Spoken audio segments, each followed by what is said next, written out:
What's up guys, it's Adam FPL and welcome back to another video here on my channel.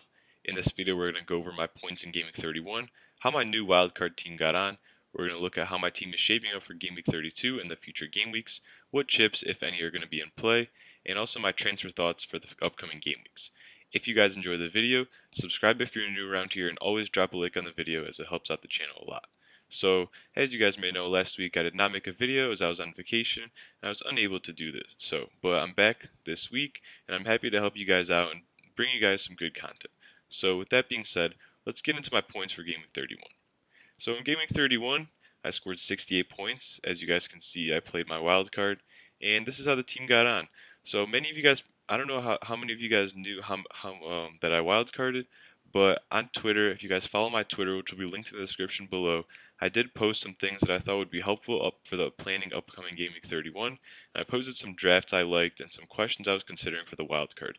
So in the end, this was the wild card team and how it shaped out. I went double Chelsea defense, I went Phillips as a cheap Liverpool defender, and I went Holding as a cheap Arsenal defender, and also Veltman as another cheap defender who has a good Game Week 33 fixture where Son and KANE will blank. So there was a lot of planning involved in that.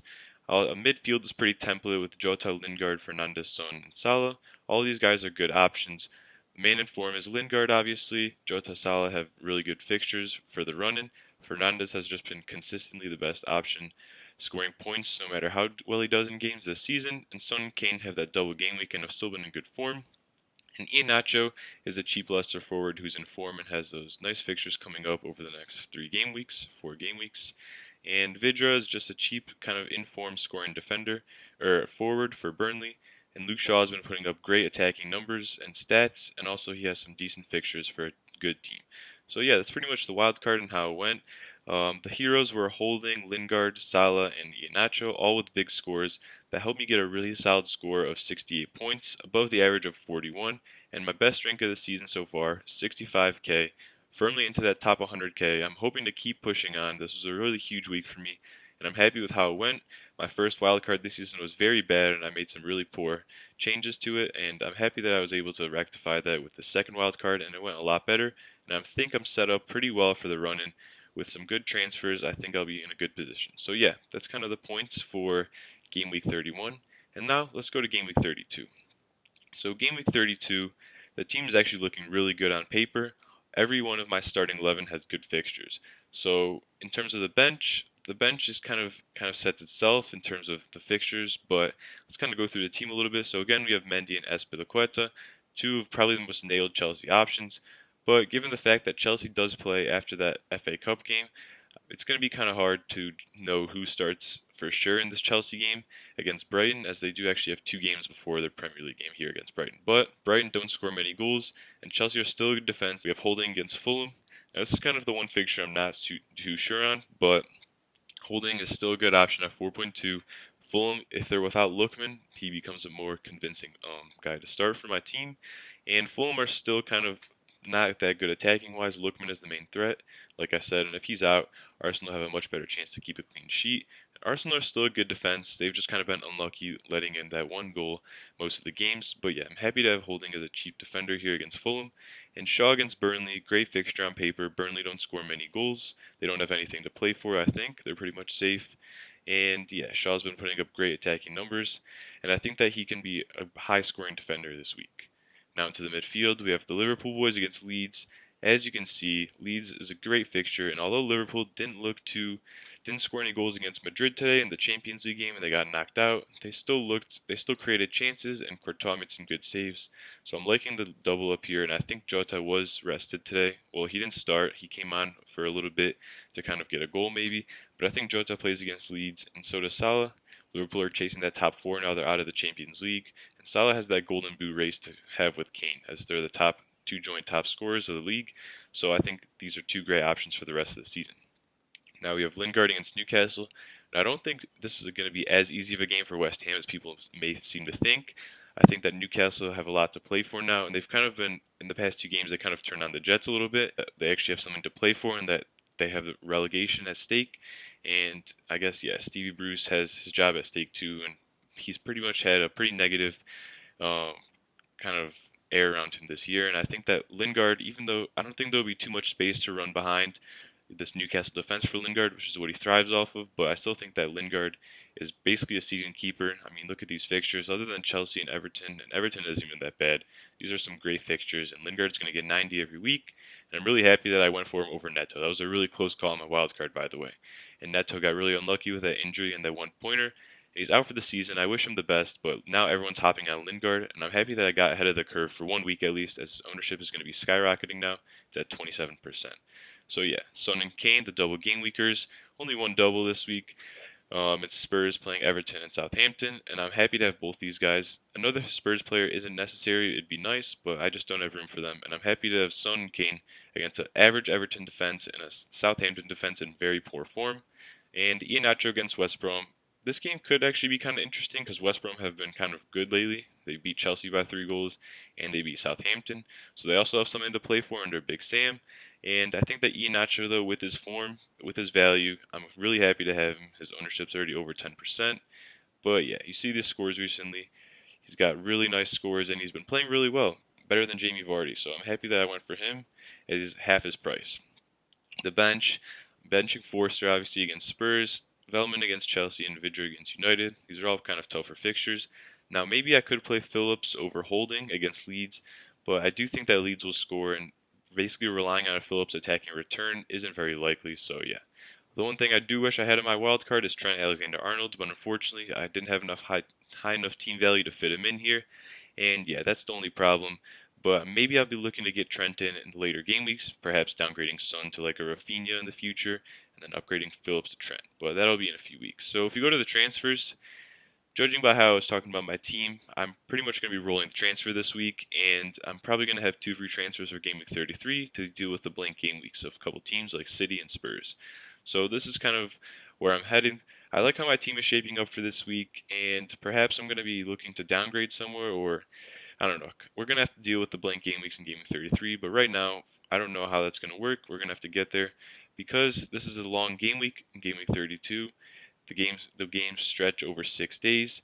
A lot could change within these 6 days, and right now, I don't know which transfer I'll be doing for Game Week 33, but the team is still going to be well set up no matter what, with only 2 Spurs players and no City players, so I'm going to be able to bench those 2 Spurs players and have a full 11. So yeah, that's kind of where I'm at with the transfers. Still kind of unsure, but we're going to keep moving on, and let's go to the captaincy real quick. So with captaincy, obviously it's a double game week, and I wouldn't overthink this, guys. I would captain Kane or Son, any double game week player. Other options, of course, are Salah and Fernandez, as both have good fixtures, maybe even Lingard, but double game week, you just can't pass that up. And I've heard a lot of talk on Twitter this week about effective ownership of captaining Kane, as it's going to be close to 200%, but in my opinion, I try not to look at effective ownership too much and just captain the player that I think is going to score the most points or has the most chance to. And as you can see, I'm captaining Kane now. I'm actually triple captaining Kane. So I'm triple captaining Kane at the moment because he's playing 2 defenses that are not very solid. Kane has been very consistent and is in a good run of form. He's having probably the best season of FPL-wise he's had in years. And he's on penalties, and he's in a team that looks good in attack, or they do look better in attack than on defense. And yeah, I think Son is more susceptible to rotation than Kane is. I think Mourinho has his job to lose, and they also have that cup to play for. So I just think Kane plays every game, and probably Son does too, but Kane just has that little bit more less rotation risk. So yeah. Now, the other possible argument against triple captaining Kane this week, other than the high effective ownership and little points to gain one, is the fact that there's likely double game week in Game Week 35, where a few of the teams will be doubling, basically because of the cup fixtures and stuff like that. But what I say to that is, if you guys don't follow Ben Crellin already on Twitter, you probably should. He does a great job in kind of figuring out the permutations of what times and in what game weeks the fixtures can be played and what is the most likely to happen. And he basically, in a thread, outlined the teams in Game Week 35 that he thinks are the most likely to have the double and which 2 fixtures they are. And looking at that, I kind of noticed that most of the teams that will likely double, according to Ben Crellin, don't really have a standout, like kind of FPL consistent option like Harry Kane. And also the double game week, the 2 fixtures aren't too ideal. They play like a really tough team and then like a semi mid-table team. So it's not really ideal. And with Kane going for the golden boot, he's full motivation. Tottenham are kind of chasing top 4. He's most consistent. He's having like his best season. And I just think that motivation shouldn't be an issue with Kane and with Tottenham.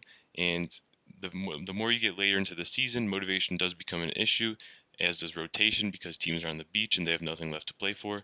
But I think that's just the opposite with KANE, and even though he's going to have a high effective ownership, I'm just going to hope for the best and just hope he scores me some points. Captain one of these two Spurs guys in double game week, and maybe if you really want to go risky, then you go one of these three guys, KANE, Fernandez, or Salah, Fernandez, and Lingard. But you might see your rank plummet if KANE scores like 1 goal. So yeah. And in terms of some Neto replacements in the last segment of the video, this is kind of what I'm leaning towards. These are the 5 I'm leaning towards. So I kind of picked guys that were pretty much different that not everyone has in their teams as of yet, and they're at a similar price around Neto. So we first have the West Ham boys, Bowen and Lingard. Bowen's playing as an out of position striker right now that Antonio's injured, and he's looked good in recent games. I think he got an assist last week to Lingard, and he got himself a goal. So yeah, he's looked good in the past few games, and he's a good differential to have. You can even double up with Lingard with him, as you can see, only 2% owned. It's a really nice differential now that Antonio's injured. And yeah, Lingard speaks for himself. The man's been in the hottest form of any player in the Prem so far. He probably won't keep this up, but with the fixtures that West Ham have, I think that, and with this high ownership, I think you might just want to get him for your own sanity and just kind of hope that he continues to score a few points for the rest of the season. Now, Pereira against West Brom, he's been playing full of confidence lately, and West Brom have kind of had a mini resurgence now that they have something to play for, and I think that he's a good differential to have. They got some decent fixtures in the next 3. After that, it gets kind of tough, but he could be a little bit of a punt. And then Greenwood, I like Greenwood a lot. He shoots a lot. He's very accurate with the shots, and the thing is with him is we don't know how many minutes he'll get, but as you can see, he got 18 minutes last game, scored 11 points. He's not nailed to start, which is the only problem, but this could be a big punt that you guys could take and only 2% owned, and this could be really helpful. And Mason Mount, he's the more expensive out of the bunch. He's already kind of highly owned, but I still think that that's kind of underestimated of how many people actually have him, and I think that Mason Mount is on set pieces. He's kind of takes along. He's not explosive like some of the other guys, but I really like him as a player, and as he's a decent FPL option, and yeah, that's kind of where I'm at with the differentials for kind of Pedro Neto replacements. So yeah, that's going to wrap up the video, guys. If you guys made it this far and you guys enjoy the content, drop a like on the video, subscribe if you're new, and get your questions down in the comments below. Who are you captaining for GameWeek 31? Is it someone other than KANE? What are your transfer options going into the double game week? And how did your wildcard fare if you wildcarded? I'll be answering all the comments below. And yeah, it's Adam FPL, and I'll see you guys on the other side of the game week and in the next video.